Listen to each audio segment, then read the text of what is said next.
Hi everybody, my name is Alicia. In this lesson, we're going to look at 10 different ways to use the preposition by.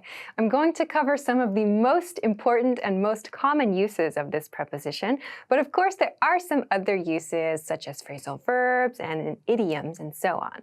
Today we're going to look at 10 very important and very great to know uses of this preposition. Let's get started. Okay, first, let's look at this one, number 1 here. This is the use of by to mean near or close, referring to its position from you. So, for example, he lives by the park. He lives by the park. In this sentence, we could replace by with near or close, and the sentence would remain the same. The meaning would remain the same. He lives near the park, or he lives close to the park.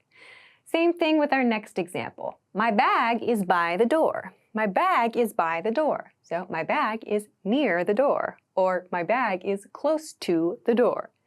Last example, she put her coffee by the computer. She put her coffee by the computer. Again, this means near. She put her coffee near the computer. So all of these refer to by as meaning close to something else. Okay, let's move on to the second use. The second use is to describe the method of travel. So we use this by along with a way of getting somewhere, like a bus, an airplane, being on foot, and so on. Here are our examples. We went by bus. We went by bus. So by comes before the method of transportation. In this case, bus is our method. We went by bus. Second example, I've never traveled by train before. I've never traveled by train before. Again, by comes before the transportation type here. Okay? Last example, she's coming by car. She's coming by car. So again, we have car here, our method of transportation, and in front of that is by. She's coming by car. Please note the only time that we don't use this is when we're talking about traveling on our feet. When we talk about traveling on foot, we use the expression on foot. So it's about 10 minutes on foot. We don't say by foot or by walking, really. We say on foot. So this is a special exception to this one. If you're talking about buses, trains, cars, bicycles, and so on, you can use this by method. Okay, let's go on to number 3. Number 3 is also about a method, but it's a little more open. We use by to describe methods of doing things. So there are 2 kind of breakdowns that I want to talk about here. The first one is using by before an ing word. So this is a way of expressing the process of something. Let's look at some examples. First, turn on the car by pressing this button. Turn on the car by pressing this button. So in this situation, we have by before this ing word, by pressing. So this sentence is saying you can turn on the car if you do this action. So this part here is telling us the method of turning on the car. Turn on this car by pressing this button. Let's look at another example. Download the file by clicking this link. Download the file by clicking this link. So again, we have by, and next is an ing word, by clicking. So clicking is this motion on the computer or tapping on a smartphone. So download the file by clicking this link. This is another way to say you can download this file if you click this link. So we're talking about the method of doing an action. One more example of this. Make an appointment by calling our office. Make an appointment by calling our office. So again, we have by followed by an ing word. Make an appointment by calling our office. So we're talking about the manner or the method by which we can do this thing. Okay, so this is the first one that I wanted to talk about. The first way that we use this by to describe the method of doing something. We always do this with an ing word after by. There is a second type that I want to talk about, and we typically use this to talk about communication, methods of communication, and methods of making payments. So in this case, we follow by with a noun that's related to communication or a noun that's related to payments. So let's look at these examples. I have two examples I want to talk about here and a couple of notes for you. So first example, I'd like to pay by credit card. I'd like to pay by credit card. So in this situation, it's a payment situation, right? I'd like to pay by credit card. Here we have by, followed by the noun phrase credit card, okay? So this is a very common way to express I want to use my credit card. It's just a different way of saying I want to use my credit card. So here we have I'd like to pay by credit card. Okay, that's one type of payment. Maybe you have a debit card, for example. I'd like to pay by debit card. You might also hear people say I'd like to pay by check.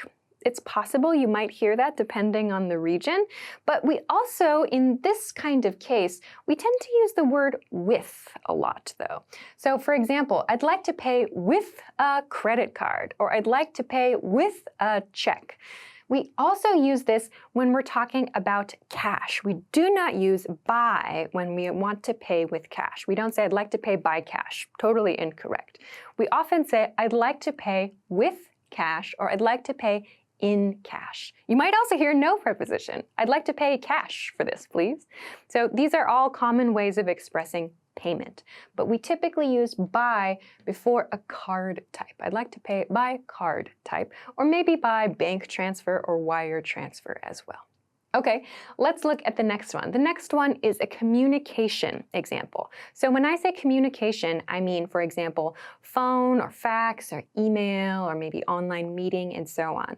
So let's look at this example and then I'll talk a little bit about some other patterns that you might see here. So we sent the contract by express mail. We sent the contract by express mail. So in this situation, we're expressing a kind of communication, or in this case, transfer of information. We sent the contract by express mail. So express mail means physical mail, right? Express means fast, right? So we sent the contract by express mail.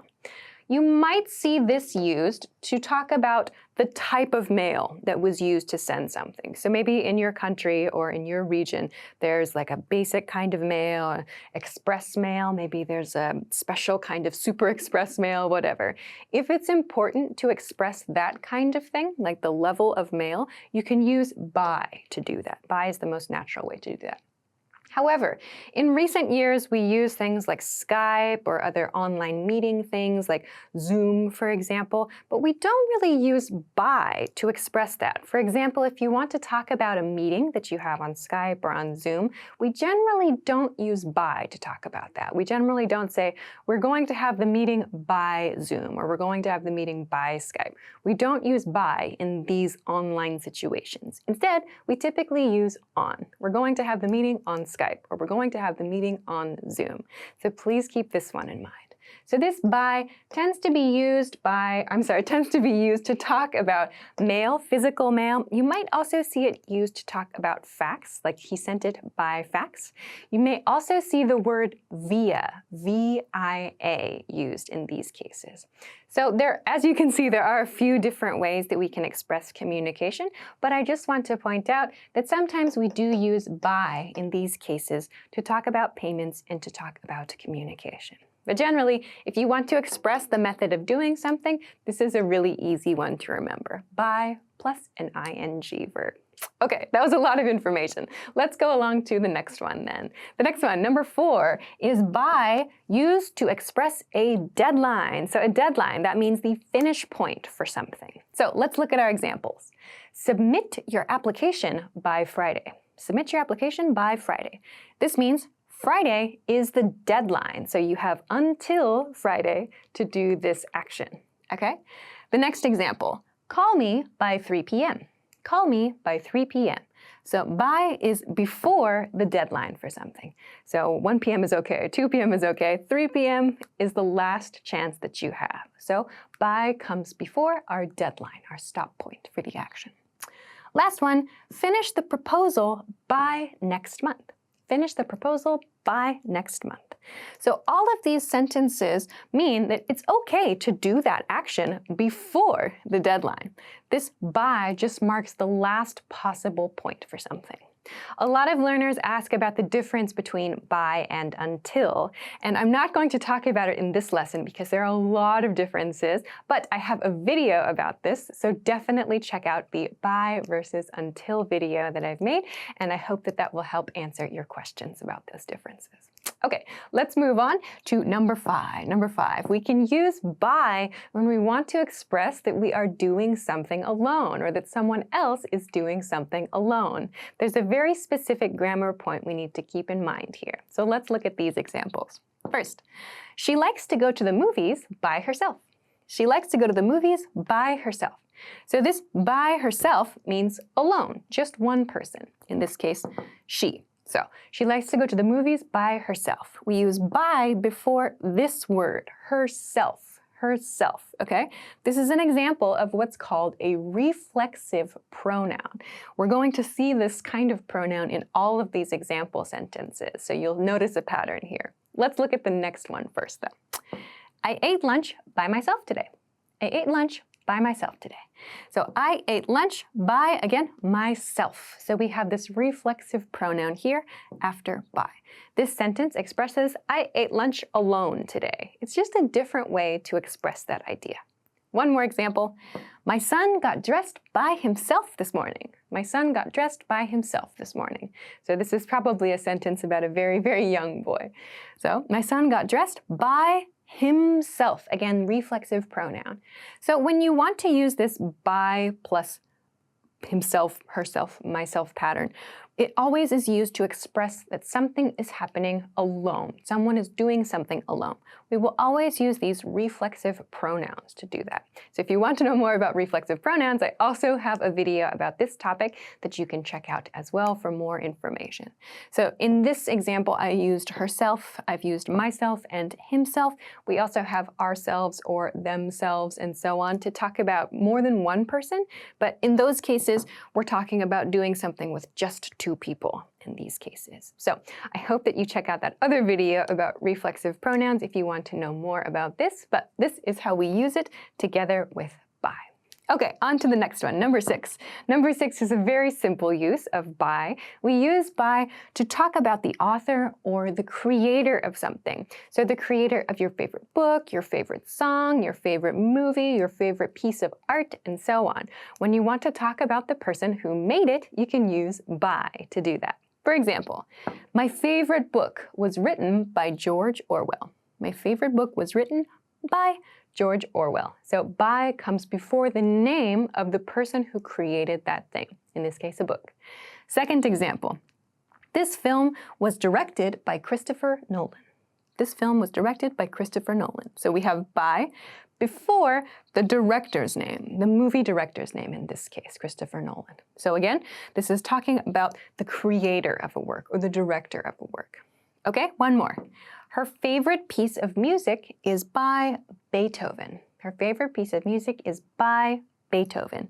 In this case, we have just one name, Beethoven. So some artists, some creators are known by just one name, or maybe they have a performance name or something like that. If it's a very famous artist, like Beethoven, for example, most people just know it by one name, and that's okay. So we use by before the creator's name to talk about the person who made something.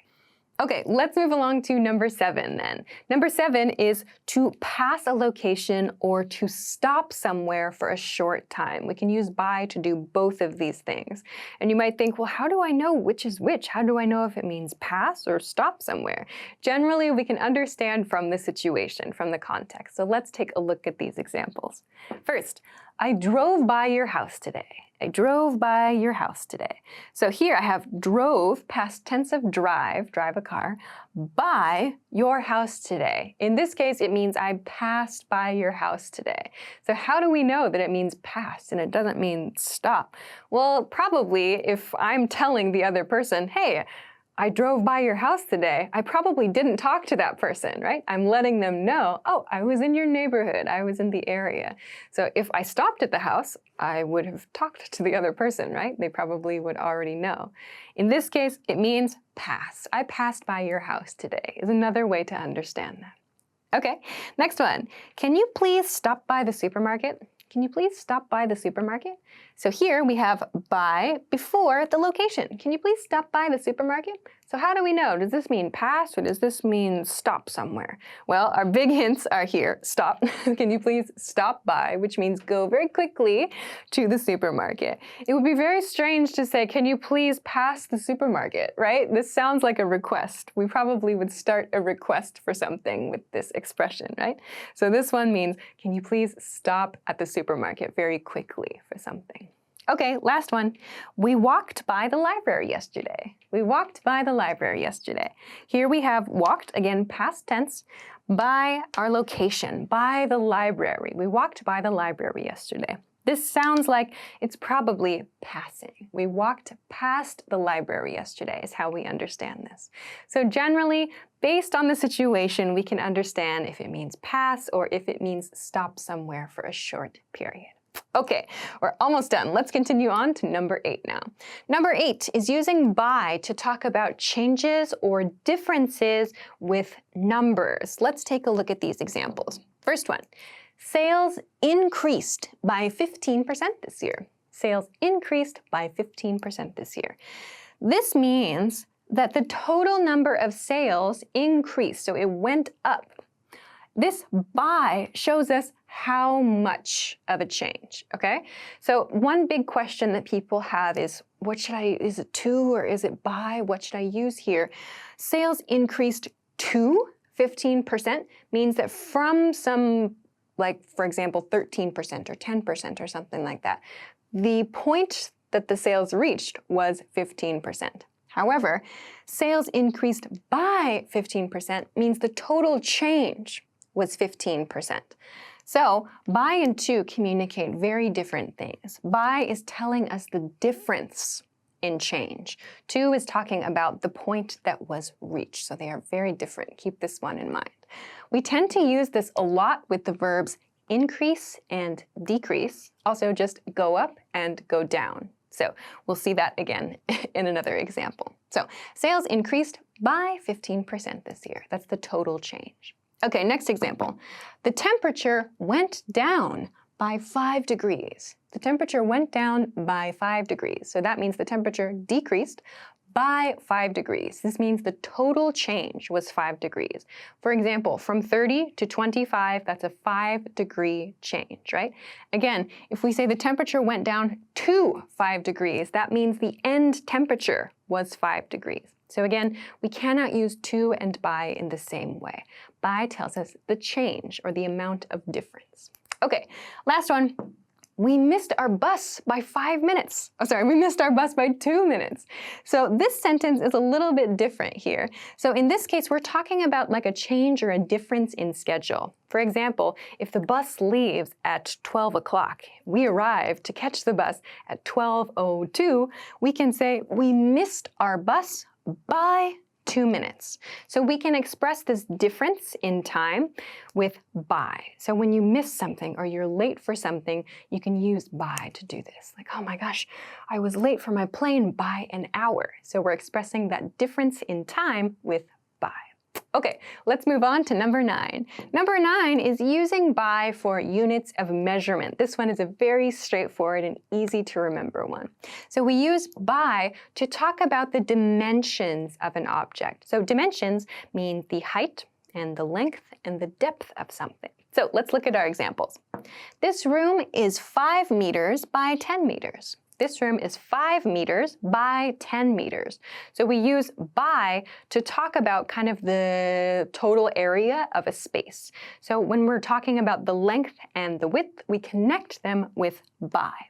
We can do this with 3 units of measurement too. So I mentioned earlier length and width and height or depth depending on the object. We can do that with something like this. Her bag is 30 centimeters by 60 centimeters by 28 centimeters. So this gives us 3 units of measurement. 30 centimeters by 60 centimeters by 28 centimeters. So we connect all of those different measurements with the word by. Okay, one more example. Our living room is about 13 feet by 18 feet. So in this case, I'm using feet as the measurement. This is a common unit of measurement in the USA. Our living room is about 13 feet by 18 feet. So typically we express two dimensions, two units of measurement at the same time in this manner, as in example sentence 1 and example sentence number 2, when we talk about a room or maybe a house or something like that. If it's an object, we might use 3 different dimensions to talk about those, but we connect all of those with by. Okay, let's move on to our last one for this lesson. The last use of by I want to talk about is with passive. So we use passive sentence structures sometimes to hide information, or if we don't know who did an action, or if we just want to focus on the effects of the action. But sometimes we want to indicate or we want to share at the end of the sentence who did the action. We can do that with by. Let's take a look. The file was sent by my coworker. The file was sent by my coworker. So a basic passive sentence is just the file was sent. The file was sent. This sentence is 100% correct. But sometimes maybe it's important to share a little bit about who did the action. In this case, we have my coworker. So who did the action? My coworker. Okay, next example. Her bag was stolen by a man on the subway. Her bag was stolen by a man on the subway. So this is answering who stole it? A man on the subway. So we connect the two with by here. So again, her bag was stolen is perfectly fine. If you don't know who stole the bag, that's okay. You can just use that sentence. But if you want to include some extra information about who did that action, you can do it with by. Okay, last one. Our reservation was changed by the staff at the hotel. Our reservation was changed by the staff at the hotel. So who changed our reservation? The staff at the hotel. We add this information with by to the end of the basic passive sentence. So you can do this if you want to give that information and you want to use a passive sentence structure for some reason. So it's up to you if you want to use an active or a passive sentence here. That's your choice, but here is how you can share about who did that action. Just use by to do that. Okay, great. So those are 10 uses of the preposition by. As I mentioned at the beginning of this episode, of course, there are many other ways to use by. For example, we use it in phrasal verbs, we use the word by in idioms, and there are other expressions that we see by used from time to time. Of course, I cannot cover all uses of by in one video because there are too many, but I hope that these 10 uses will help you a lot and help you to understand the different ways that you can use this preposition in your communication. So I hope that this lesson was helpful for you. If you have any questions or comments, or if you want to practice making some example sentences with this word, please feel free to do so in the comment section of this video. Also, if you like this lesson, don't forget to give it a thumbs up and subscribe to our channel if you haven't already. Also, check us out at EnglishClass101.com for some other things that can help you with your English studies. Thanks very much for watching this lesson, and I will see you again soon. Bye!